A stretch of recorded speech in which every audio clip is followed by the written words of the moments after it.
함께 보실 하나님 말씀은 신약성경 디모데전서 2장입니다.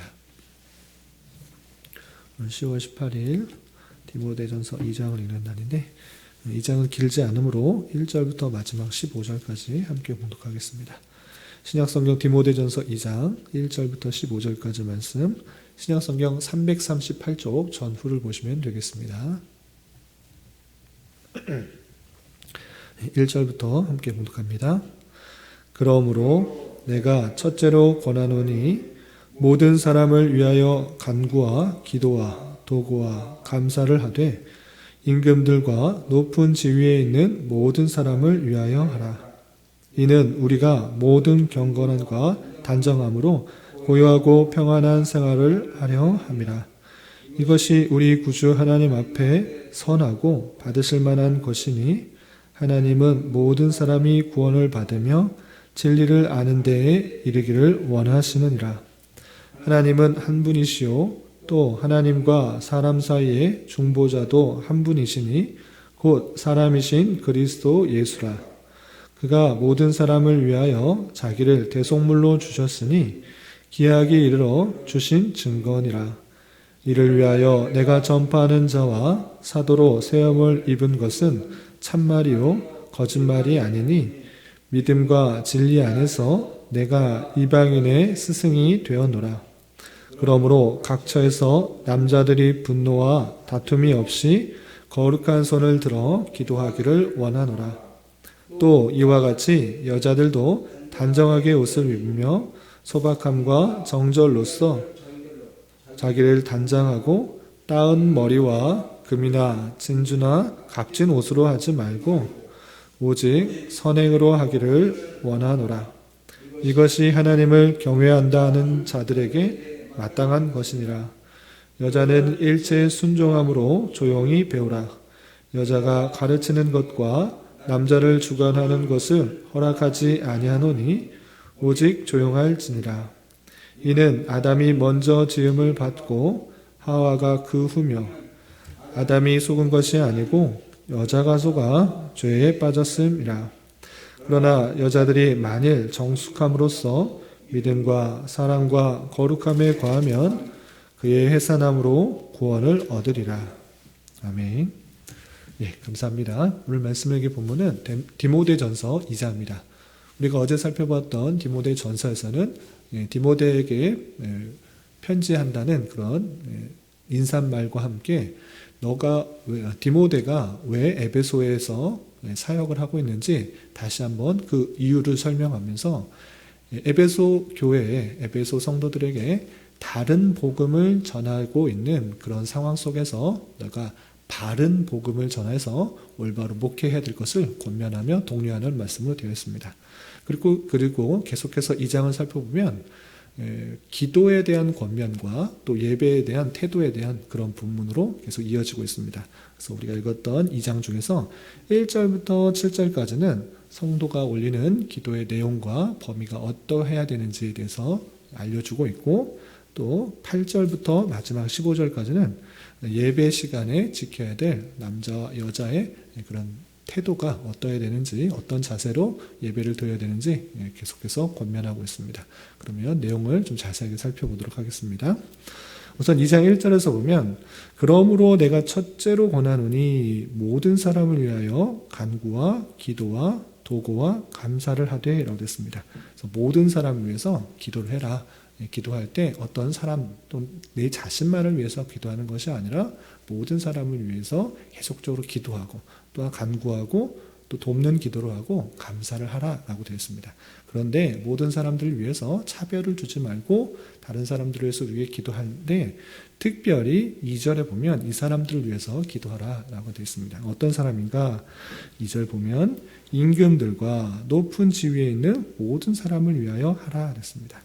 모든 사람을 위해서 기도하되 특별히 임금들, 높은 지위에 있는 모든 사람들, 그러니까 위정자, 권세를 잡아서 나라를 통치하고 어떤 부분에 있어서 영향력을 많이 끼치는 그런 사람들을 위해서 기도를 더욱더 해야 된다. 모든 사람을 위해서 하되 특별히 그런 권세 잡은 자들을 위해서 기도하라라고 하고 있는 것입니다.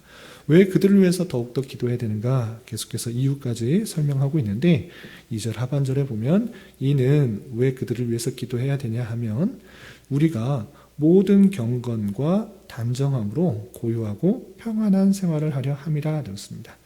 그러니까 임금들과 높은 지위에 있는 모든 사람들, 그 사람들이 올바로 통치해야지 우리가 경건하고 단정하게 그리고 고요하고 평안한 삶을 살 수 있다. 그런 생활을 할 수 있기 때문에 우리는 특별히 그들을 위해서 기도해야 된다라는 것입니다. 그래서 이 나라를 통치하는 것, 그 사람들을 대해서 전혀 무관심하게 살지 말라 이렇게 표현하고 있습니다. 그들이 바르게 통치함으로 그 통치를 받는 모든 백성들이 단정함과 경건과 또 고요하고 평안한 삶을 살 수 있도록 더욱더 기도해야 된다라고 표현하고 있습니다. 그래서 성도는 마땅히 다른 사람들을 위해서 많이 기도하되 위정자들이 바른 통치를 할 수 있도록 관심 가지고 또한 하나님 앞에 기도하는 것을 통해서 우리의 삶이 온전히 신앙생활을 하고 또 평안하고 고요한 삶을 일상적인 삶을 살아갈 수 있도록 기도하는 것이 마땅한 성도의 자세다라고 알려주고 있습니다. 그런데 단순하게 우리가 고요하고 평안한 삶을 살기 위해서 그들을 위해 기도하라 이것으로 끝나지 않고 덧붙여서 추가적으로 이런 설명을 하고 있습니다. 그 내용이 3절과 4절에 이렇게 표현된 것입니다. 계속 3절, 4절 보면 이것이 임금들과 높은 지위에 있는 모든 사람을 위해서 더욱더 기도하는 것이 우리 구주 하나님 앞에 선하고 받으실 만한 것이다. 하나님께서 받으실 만한 것이다 라고 표현하고 있습니다. 하나님께서 원하시는 것이다 라고 표현하고 있는데 그 이유가 무엇인가 4절에 이어서 곧바로 이렇게 설명하고 있습니다. 하나님은 모든 사람이 구원을 받으며 진리를 아는 데 이르기를 원하시느니라 되었습니다. 근데 이 표현들 하나님이 모든 사람이 구원을 받으며 진리를 아는 데 이르기를 원하신다라고 했을 때 이것 봐라. 하나님께서는 이 세상 모든 사람이 구원을 받기를 원하신다. 또는 계획하셨다. 작정하셨다. 이렇게 생각하는 경우가 있는데 여기서 있는 모든은 그 4절만 떼어서 읽는 것이 아닙니다. 앞뒤 문맥을 계속적으로 읽으면서 그 모든 사람을 생각해야 되는 것입니다. 그래서 여기서 나오는 하나님은 모든 사람이 구원을 받으며 라는 것은 그냥 이 세상에 태어난 모든 사람들, 태어난 모든 한 명도 빼놓지 않고 전체 인구를 말하는 것이 아니라 구별되지 않는 그 하나님의 사랑을 말하고 있는 것입니다. 그러니까 이때 당시에 그 에베소뿐만 아니라 그 나라를 다스렸던 여러 지역을 다스렸던 통치자가 누구였습니까? 로마의 황제였습니다. 그런데 로마의 황제가 기독교인이었습니까? 아닙니다. 기독교에 호의적이지도 않고 기독교에 아주 핍박과 박해를 가했던 그런 사람이었습니다. 그러할 때 백성들은 그렇게 생각할 수 있습니다. 성도들은 그렇게 생각할 수 있습니다. 아니 저렇게 예수님 믿는 것을 예배 드리는 것을 신앙생활을 하는 것을 핍박하고 탄압한다고 저 사람은 화인 맞은 자야. 저 사람은 택함받지 않은 자야. 저 사람은 하나님께 심판을 받아야 돼 하고 스스로 그렇게 결정을 해놓고 그를 위해서 전혀 기도도 하지 않고 그에 대해서 관심을 갖지 않을 수도 있는 것입니다. 그런데 성도는 그렇게 하면 안 된다라는 것입니다. 성도가 사람을 판단해서 누구는 구원받을 사람, 누구는 구원받지 않을 사람 저렇게 악한 모습을 가지고 있으면 저 사람은 구원받지 못한 사람이야 라고 해서 저주하고 또한 사랑을 갖지 못하고 애틋한 마음을 갖지 못하는 건 그렇게 하지 말라라는 것입니다. 그런 사람일지라도 그렇게 기독교를 박해하고 핍박하고 무시하고 하는 사람일지라도 그를 위해서 기도하라.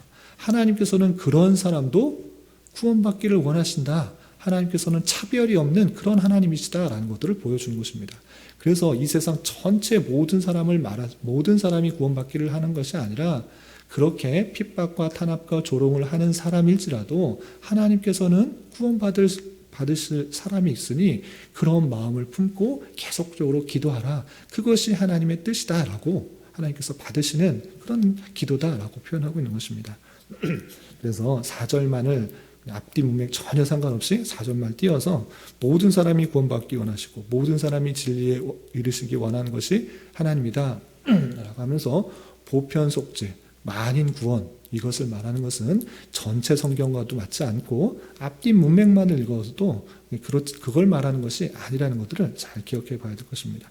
왜냐? 또 한 번 설명을 하면 2장 1절에서도 모든 사람이라는 표현이 있고 2장 2절에서도 모든 사람을 똑같이 쓰고 있는 것입니다. 그럴 때 2장 1절에 첫째로 권하노니 모든 사람을 위하여 간구와 기도와 도구와 감사를 하되 모든 사람을 위해서 기도하라고 했습니다. 그렇다면 이 땅에 태어나 모든 사람을 위해서 70억명 되는 그 모든 사람을 위해서 한 사람 한 사람 이름 불러가면서 기도를 하라는 뜻인 것입니까? 그런 것이 아니고 차별을 두지 말고 그 차별 없이 구별 없이 모든 사람들을 위해서 기도를 해야 된다라는 것을 뜻하는 것입니다. 그래서 성경에서 나오고 있는 모든이라는 그런 단어는 인류의 전체 수를 말할 때도 있지만 그런 것이 아니라 구별이 없이 차별이 없이 보여주시는 다수, 그것을 뜻하는 것이라 이렇게 이해하시면 되겠습니다. 2절에서도 임금들과 높은 지위에 있는 모든 사람을 위하여 하라고 했는데, 그럼 임금들, 높은 지위에 있는 그 수많은 위정자들을 위해서 한 사람 한 사람 다 이름 불러가면서 빼놓지 않고 기도를 해야 되는 것인가? 그런 것이 아니라 다수, 차별이 없는, 구별이 없는 다수를 뜻할 때 이렇게 예외 없이 적용되는 그런 다수의 차별이 없는 사람들을 표현하기 위해서 모든이란 단어가 쓰인다. 이렇게 이해할 수 있으면 좋을 것 같습니다. 또한 5절, 6절에서도 예수 그리스도께서 누구를 위해 죽으셨는가, 누구를 위해서 대속하셨는가 라는 표현도 같은 의미에서 이해를 해야 될 것입니다. 5절, 6절을 보면 하나님은 한 분이시오 또 하나님과 사람 사이에 중보자도 한 분이시니 곧 사람이신 그리스도 예수라. 중보자는 예수 그리스도시다 라고 표현하고 6절에서 그가 모든 사람을 위하여 자기를 대속물로 주셨으니 기약이 이르러 주신 증거니라 그랬습니다. 이 표현도 6절만을 띄어서 예수 그리스도께서는 모든 사람을 위하여 자기를 대속물로 주셨다 이렇게 표현하는 것입니다. 그러니까 이 구절을 통해서 예수님께서 흘리신 보혈은 택하신 사람만이 아니라 인류 전체를 위해서 십자가에 달려 돌아가신 것이고, 그런데 사람이 믿느냐 믿지 않느냐에 따라서 구원이 좌우된다라고 생각하는 것이 이른바 복음주의권에서 생각하는 그런 의미입니다. 그러나 6절만을 띄어서 읽는 것이 아니라 앞뒤 문맥을 읽고 전체 성경을 볼 때 그런 것이 아닌 것을 우리는 알 수가 있는 것입니다. 그래서 6절만 떼어서 읽는 것이 아니라 5절, 6절만 떼어서 읽는 것이 아니라 여기서 계속적으로 말하는 모든이 누구입니까? 예수님 믿는 자를 핍박하는 그런 위정자들조차도 하나님께서는 차별이 없이 구원받기를 원하신다. 그들을 위해서도 택하신 백성이 있고 그 택하신 백성을 위하여 대속물로 자기를 주신 것이다. 이렇게 표현하고 있는 것입니다. 그래서 여기서 나오는 계속 모든은 인류 전체 수의 모든 수의 모든이 아니라 차별이 없고 예외가 없는 하나님의 놀라우신 사랑을 표현하는 그 표현이다. 이렇게 이해하시면 되겠습니다. 그래서 예수님께서 심지어 박해를 하고 있는 그런 위정자들, 임금들, 높은 지위에 있는 여러 사람들도 위하여서 택하신 백성 있고 그들 중에 하나님께서 택하신 백성이 있고 구원받기를 원하는 사람이 있으니 그를 위하여 더욱더 기도해야 된다라고 표현하고 있는 것입니다. 그리고 추가적으로 우리가 흔히들 중보기도다라는 표현을 자주 쓰고 합니다.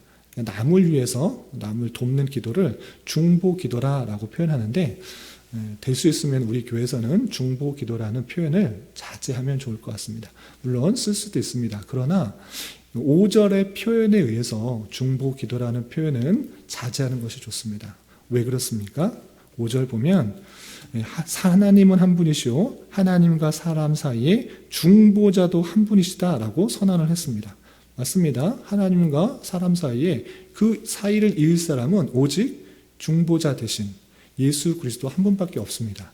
그리고 그가 밤낮으로 성도들의 기도에 중보자가 되어서 기도를 하나님 앞에 올려드리는 것입니다. 우리가 매일 기도하는 게 예수님의 이름으로 기도합니다라는 것은 중보자 되신 분이 오직 예수님이기 때문에 그의 이름으로 기도할 때만 하나님 앞에 올려지는 것입니다.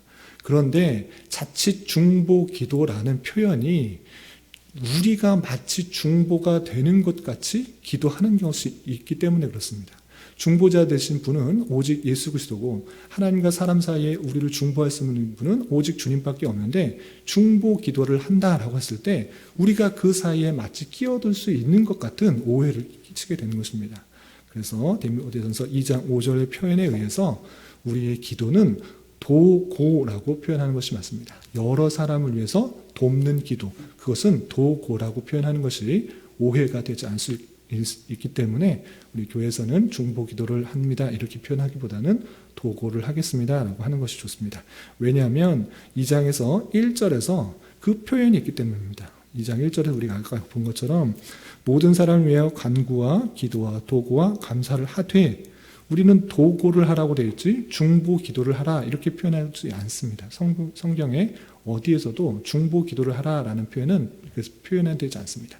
다른 사람을 위해서 기도하라는 표현, 그것을 한자어로는 도고라고 표현하는 것입니다.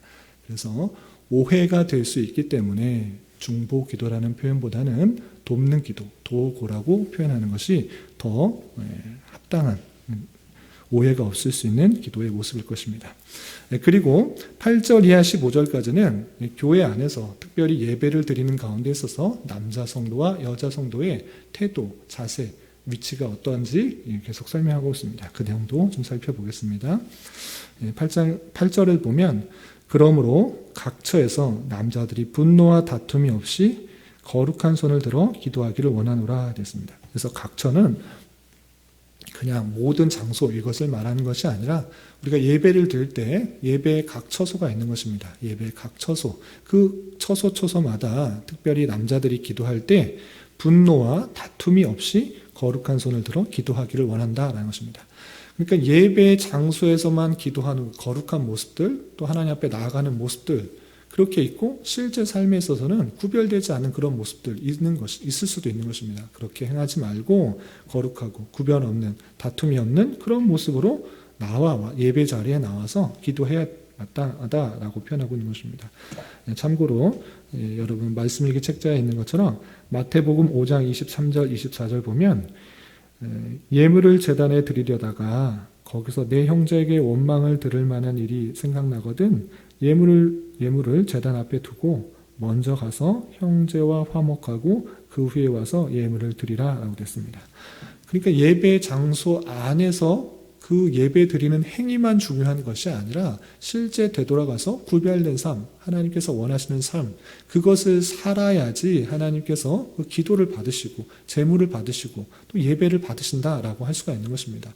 예배 드리는 행위 그 자체는 옳은 것이지만 그것 외에 실제 삶에 있어서 하나님의 성도답게, 하나님의 거룩한 백성답게 삶을 살아가고 있는가, 그것을 더욱더 요구하고 있는 것입니다. 그래서 기도할 때 다툼이 없이, 분노와 다툼이 없이 거룩한 손을 들어 기도하라라는 것은 실제 삶에 있어서도 구별된 삶의 모습을 통해서 예배 자리에 나와 더욱더 기도해야 될 것을 교훈하고 있는 것입니다.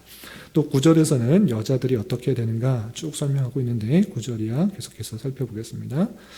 또 이와 같이 여자들도 단정하게 옷을 입으며 소박함과 정절로서 자기를 단정하고 따은 머리와 금이나 진주나 값진 옷으로 하지 말고 오직 선행으로 하기를 원하노라. 이것이 하나님을 경외한다는 자들에게 마땅한 것이다 라고 했습니다. 여자들도 외적으로 꾸미는 것, 물론 남자들도 많이 하기도 하지만 여자들도 그렇게 더욱더 관심을 가지고 꾸미는 경우가 많습니다. 그러나 외적으로 부유해 보이고 또 화려하게 보이려고 따은 머리 또는 금, 진주, 이 외적인 것에 꾸미는 것에 너무 집중하지 말고 그냥 소박과 정절로서 또한 단정하게 옷을 입는 것, 그것에 예배 자리에 나올 수 있도록 해야 되는 것입니다. 그것이 자신의 외적인 것에 더욱더 꾸미는 데에 집중하지 말고 또 내적인 것에 더욱더 꾸며서 하나님 앞에 나와 예배 드리는 것이 마땅한 모습이다 라고 표현하고 있습니다. 그리고 11절 이하 15절까지는 오늘날의 기독교 안에서도 많은 논란이 되는 그런 부분인데 이런 말씀이 있습니다. 11절 보면 여자는 일체의 순종함으로 조용히 배우라. 또 12절에 여자가 가르치는 것과 남자를 주관하는 것을 허락하지 아니하노니 오직 조용할지니라 그랬습니다. 여자는 일체 순종함으로 배워라. 여자가 가르치는 것 허락되지 않았다. 그러니까 이건 무슨 사회에서 일반적인 그 교사의 내용을 말하는 것이 아니라 교회 안에서 또 교회학교 교사 이것을 말하는 것이 아니고 목회자 또는 박사로서의 어떤 신학적인 내용들을 가르치는 것이 허락되지 않았다. 일체 조용히 배우라라고 표현하고 있습니다. 이런 말씀을 대할 때 이 말씀은 바울 사도 당시에 지금으로부터 약 2000년 전에 그때 당시의 문화 풍습에 따라서 여자는 가만히 있고 여자는 그냥 가정살림 하는데 집중했기 때문에 이것을 가르치는 것, 목사가 되는 것 또는 신학적인 내용들을 가르치는 내용이 제한된 것이고 오늘날에 있어서는 여성의 권위가 아주 신상이 되었기 때문에 어떤 것에서 차별을 두지 않고 오늘날에서 목사가 될 수 있다라고 하면서 기독교 안에서도 진보적이고 또 진보적인 그런 교단에서는 여성 목사 안수를 주기도 합니다. 그러나 이 문맥이 단순히 그 문화적인 상황 속에서 나온 것인가 라고 할 때 그 부분만을 읽는 것이 아니라 13절, 14절 그 이하를 함께 읽어야지 그 내용을 함께 볼 수가 있는 것입니다. 13절, 14절에 무슨 말씀을 하고 있습니까? 13절 이는 아담이 먼저 지음을 받고 하와가 구으며 아담이 속은 것이 아니고 여자가 속아 죄에 빠졌습니다. 여자가 일체 조용하고 배워야 되는데 가르치는 거 허락되지 않았는데 그 이유가 무엇이냐라고 할 때 창조 질서와 타락의 순서를 근거로 하고 있다는 것입니다. 그러니까 바울 사도는 그때 문화가 그러니까 너희들은 그렇게 해야 된다, 여자들은 그렇게 해야 된다라고 표현하지 않고 창조의 질서가 아담을 짓고 또 하와가 그 후고 또 타락할 때 누가 먼저 타락했느냐? 여자가 먼저 속아 빠졌으니 하나님의 창조 질서와 타락의 순서에 근거하여서 여자가 조용히 배우고 가르치는 것이 제한되는 것, 그것이 마땅하다라고 표현하고 있는 것입니다. 창조 질서와 창조 질서와 타락의 순서를 근거해 볼 때 여자가 교회 안에서 가르치는 것은 예배의 질서, 또 교회 안의 질서에서 어긋나기 때문에 그렇게 하는 것이 허락되지 않았다라고 표현하고 있는 것입니다. 이 말씀에 근거하여서 보수적인 그런 성경 해석을 하는 교단에서는 이 말씀에 근거해서 여성 목사 안수를 주지 않는 것입니다. 그렇다고 해서 여성을 무시하고 차별하고 낮다고 생각하는 것 전혀 아닙니다. 그것이 아니라 하나님께서 주신 질서가 있는 것입니다. 여성으로서 또 남성으로서 해야 될 일들이 있고 또 그것을 통해서 아름다운 질서가 유지될 수 있도록 하나님께서 허락하신 것이기 때문에 그것을 순종하는 것이지 여성의 지위가 낮다, 여성은 남성 밑이다 이렇게 말하는 것이 아닙니다. 하나님께서 주신 창조 질서, 예배의 질서가 있기 때문에 그 주신 말씀에 근거해서 하는 것, 그것이 여성도 높이는 것이고 남성도 높이는 것이고 차별이 없이 대우하는 그런 모습들이 있는 것입니다. 하나님께서 주신 그 질서가 있는데 그 말씀이 없는 것이 아닌데 내 생각과 다르다고 해서 또는 우리 사회의 문화와 다르다고 해서 그것을 성경의 말씀을 무시하는 것, 없는 것, 그런 것은 상당히 조심스러운 것입니다. 그렇기 때문에 말씀에 근거하여서 우리가 판단하고 생각하고 또 예배 안에, 교회 안에 이런 질서들이 잘 세워지도록 노력해야 될 것입니다. 이런 말씀에 근거하여서 예배하고 또한 성도를 세우고 또 여러 가지 역할들을 감당하는 것, 그것이 우리 교회 안에 자리 잡아야 될 것입니다. 오직 하나님의 말씀을 보수적으로 말씀 그대로 받아들여서 적용하는 것, 사회와 세상의 문화를 따라가는 것이 아니라 주님의 말씀에 근거해서 더욱더 예배하고 또 기도하고 또 하나님 앞에 찬송하고 교회를 세워가는 것이 우리 교회에 나아갈 방향이다 생각하고 주신 말씀에 근거하여 기도하고 또한 예배하고 또 교회 성도를 세워갈 수 있어야 될 것입니다. 말씀에 따라 우리 교회를 잘 세워갈 수 있는 저와 여러분 우리 모두가 될 수 있기를 진심으로 기원합니다. 기도하겠습니다. 하나님 아버지 감사합니다. 오늘 말씀을 통해서 누구를 위해서 더욱 기도해야 할지와 공적 예배에서 성도들이 지켜야 할 여러 가지 원리들에 대해서 교훈받았습니다. 이런 말씀을 대하는 자로서 더욱 위정자들을 위해 기도하는 자 되게 해주시고 바른 정치와 통치를 통해 이 나라가 경건함과 단정함으로 고요하고 평안한 삶을 살아갈 수 있도록 인도해 주시며 원하옵기는 그들 가운데서도 이 세상의 참된 창조자시오 주권자 되시는 주님을 깨닫게 하여 주시며 모든 권세가 주님께로부터 나옴을 알아 겸비하게 자신에게 맡겨진 여러 가지 역할들을 잘 감당할 수 있도록 은혜를 내려 주시옵소서. 또한 하나님을 예배하는 가운데 있어서도 내 생각과 판단이 앞서는 것이 아니라 주님께서 허락하여 주신 바른 질서를 잘 깨닫게 하여 주시고 그 말씀 안에서 예배하는 모습을 통해 오직 하나님 앞에 순종함으로 경배하는 자 되게 하여 주시옵소서. 특별히 계속되는 코로나로 인하여 경제적 문제로 인하여 많은 이들이 어려운 가운데 있사오니 주님 긍휼히 여겨주시고 하루속히 안정화가 되어 일상적인 삶으로 회복되게 은혜를 베풀어 주시오며 위드 코로나 시대를 대비하여 교회가 주님의 사명과 역할을 지혜롭게 잘 감당할 수 있도록 은혜를 내려 주시옵소서. 주님, 교회 내 육체 연약함으로 직장과 사업장의 문제로 가정의 여러 가지 문제로 주님께 간절히 부르짖며 나아가는 여러 지체들이 있습니다. 주님께서 그 기도에 신실하게 응답하여 주시고 역사하여 주셔서 하나님의 선하심과 인자하심을 깊이 경험하는 기회 되게 하여 주시옵소서. 이 시간 한 주간의 삶을 올려드리며 각자 간절히 기도하는 기도 제목 주님께서 들으시고 가장 선한 것들로 응답하여 주시옵소서. 예수님의 이름으로 기도 올리옵나이다. 아멘.